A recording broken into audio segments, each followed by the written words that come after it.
Genesis 6. Now when men began to multiply on the face of the earth, and daughters were born to them, the sons of God saw that the daughters of men were beautiful, and they took as wives whomever they chose. So the Lord said, My spirit will not contend with man forever, for he is mortal. His days shall be 120 years. The Nephilim were on the earth in those days, and afterward as well, when the sons of God had relations with the daughters of men.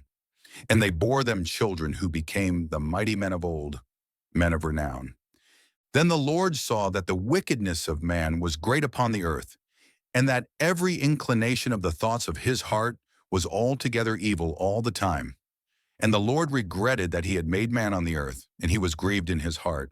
So the Lord said, I will blot out man, whom I have created, from the face of the earth, every man and beast and crawling creature and bird of the air, for I am grieved that I have made them. Noah, however, found favor in the eyes of the Lord. This is the account of Noah. Noah was a righteous man, blameless in his generation. Noah walked with God. And Noah had 3 sons, Shem, Ham, and Japheth. Now the earth was corrupt in the sight of God and full of violence. And God looked upon the earth and saw that it was corrupt, for all living creatures on the earth had corrupted their ways.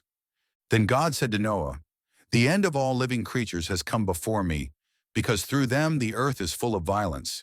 Now behold, I will destroy both them and the earth. Make for yourself an ark of gopher wood. Make rooms in the ark, and coat it with pitch inside and out. And this is how you are to build it. The ark is to be 300 cubits long, 50 cubits wide, and 30 cubits high. You are to make a roof for the ark, finish its walls a cubit from the top. Place a door in the side of the ark, and build lower, middle, and upper decks. And behold, I will bring floodwaters upon the earth to destroy every creature under the heavens that has the breath of life. Everything on the earth will perish. But I will establish my covenant with you, and you will enter the ark, you and your sons and your wife and your sons' wives with you. And you are to bring 2 of every living creature into the ark, male and female, to keep them alive with you. 2 of every kind of bird and animal and crawling creature will come to you to be kept alive. You are also to take for yourself every kind of food that is eaten and gather it as food for yourselves and for the animals. So Noah did everything precisely as God had commanded him. Genesis 7. Then the Lord said to Noah, Go into the ark, you and all your family, because I have found you righteous in this generation. You are to take with you 7 pairs of every kind of clean animal, a male and its mate, a pair of every kind of unclean animal, a male and its mate, and 7 pairs of every kind of bird of the air, male and female, to preserve their offspring on the face of all the earth. For 7 days from now I will send rain on the earth for 40 days and 40 nights, and I will wipe from the face of the earth every living thing I have made. And Noah did all that the Lord had commanded him. Now Noah was 600 years old when the floodwaters came upon the earth. And Noah and his wife, with his sons and their wives, entered the ark to escape the waters of the flood. The clean and unclean animals, the birds and everything that crawls along the ground, came to Noah to enter the ark, 2 by 2, male and female, as God had commanded Noah. And after 7 days the floodwaters came upon the earth.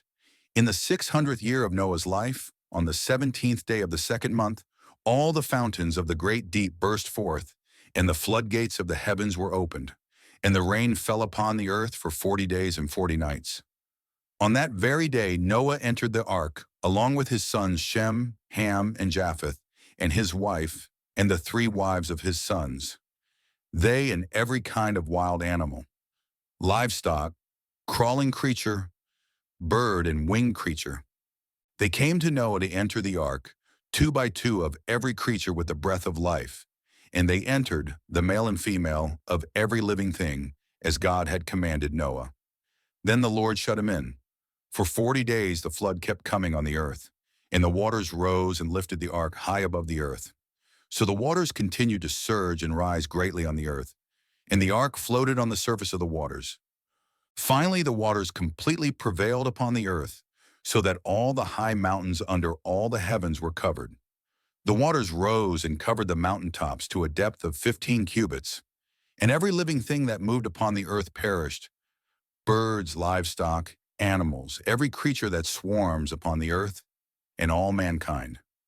Of all that was on dry land, everything that had the breath of life in its nostrils died, and every living thing on the face of the earth was destroyed: man and livestock, crawling creatures, and birds of the air. They were blotted out from the earth, and only Noah and those with him in the ark remained. And the waters prevailed upon the earth for 150 days. Genesis 8. But God remembered Noah and all the animals and livestock that were with him in the ark. And God sent a wind over the earth, and the waters began to subside. The springs of the deep and the floodgates of the heavens were closed, and the rain from the sky was restrained. The waters receded steadily from the earth, and after 150 days the waters had gone down. On the 17th day of the 7th month, the ark came to rest on the mountains of Ararat. And the waters continued to recede until the 10th month. And on the first day of the 10th month, the tops of the mountains became visible. After 40 days, Noah opened the window he had made in the ark and sent out a raven. It kept flying back and forth until the waters had dried up from the earth. Then Noah sent out a dove to see if the waters had receded from the surface of the ground. But the dove found no place to rest her foot, and she returned to him in the ark, because the waters were still covering the surface of all the earth. So he reached out his hand and brought her back inside the ark. Noah waited 7 more days and again sent out the dove from the ark. And behold, the dove returned to him in the evening, with a freshly plucked olive leaf in her beak. So Noah knew that the waters had receded from the earth. And Noah waited 7 more days and sent out the dove again. But this time she did not return to him. In Noah's 601st year, on the first day of the first month, the waters had dried up from the earth. So Noah removed the covering from the ark and saw that the surface of the ground was dry. By the 27th day of the 2nd month, the earth was fully dry. Then God said to Noah, "Come out of the ark, you and your wife, along with your sons and their wives. Bring out all the living creatures that are with you, birds, livestock, and everything that crawls upon the ground, so that they can spread out over the earth and be fruitful and multiply upon it." So Noah came out along with his sons and his wife and his sons' wives. Every living creature, every creeping thing, and every bird, everything that moves upon the earth, came out of the ark, kind by kind. Then Noah built an altar to the Lord, and taking from every kind of clean animal and clean bird, he offered burnt offerings on the altar.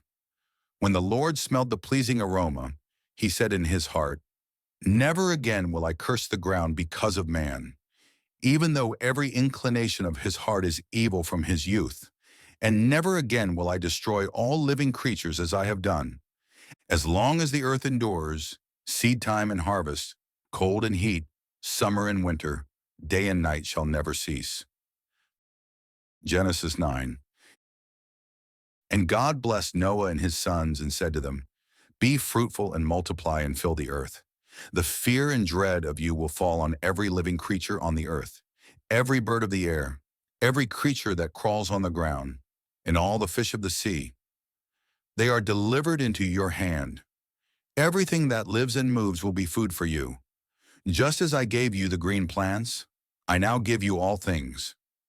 But you must not eat meat with its lifeblood still in it. And surely I will require the life of any man or beast by whose hand your lifeblood is shed. I will demand an accounting from anyone who takes the life of his fellow man. Whoever sheds the blood of man, by man his blood will be shed. For in his own image God has made mankind. But as for you, be fruitful and multiply. Spread out across the earth and multiply upon it."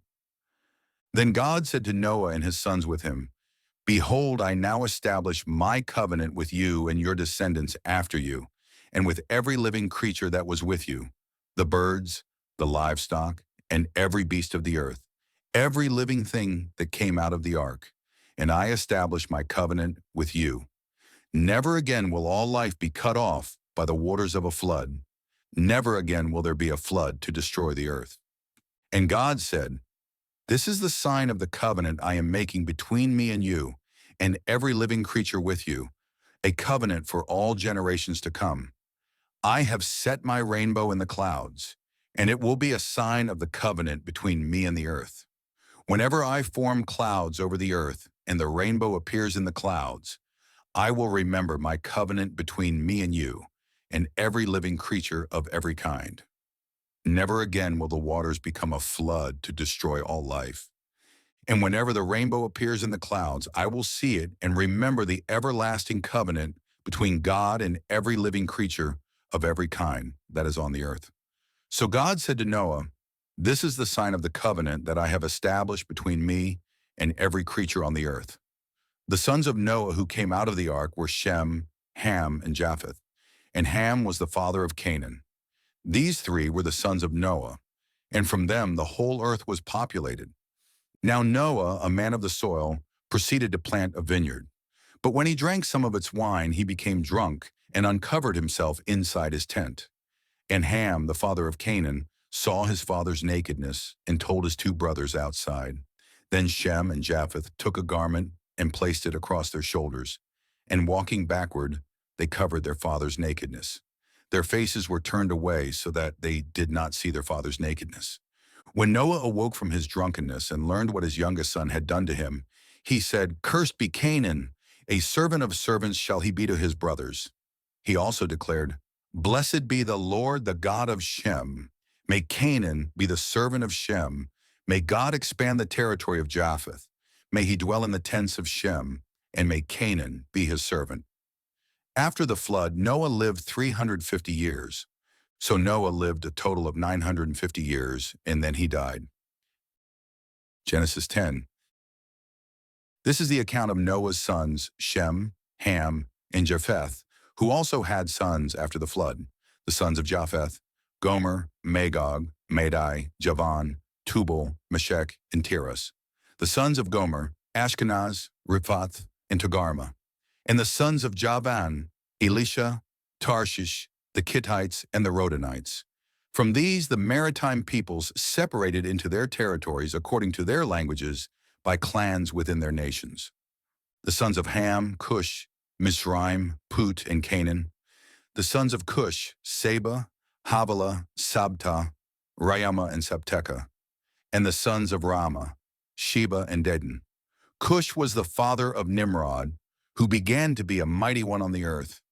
He was a mighty hunter before the Lord, so it is said, like Nimrod, a mighty hunter before the Lord. His kingdom began in Babylon, Erech, Akkad, and Calneh, in the land of Shinar.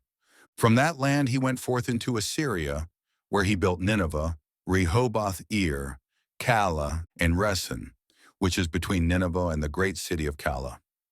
Mizraim was the father of the Ludites, the Anamites, the Lehabites, the Naphtuhites, the Pathrusites, the Casluhites, from whom the Philistines came, and the Caphtorites. And Canaan was the father of Sidon, his firstborn, and of the Hittites, the Jebusites, the Amorites, the Girgashites, the Hivites, the Archites, the Sinites, the Arvadites, the Zemarites, and the Hamathites. Later the Canaanite clans were scattered, and the borders of Canaan extended from Sidon toward Gerar as far as Gaza, and then towards Sodom, Gomorrah, Admah, and Zeboim as far as Lasha. These are the sons of Ham according to their clans, languages, lands, and nations. And sons were also born to Shem, the older brother of Japheth. Shem was the forefather of all the sons of Eber. The sons of Shem: Elam, Asher, Arphaxad, Lud, and Aram. The sons of Aram: Uz, Hul, Gether, and Mash. Arphaxad was the father of Shelah, and Shelah was the father of Eber.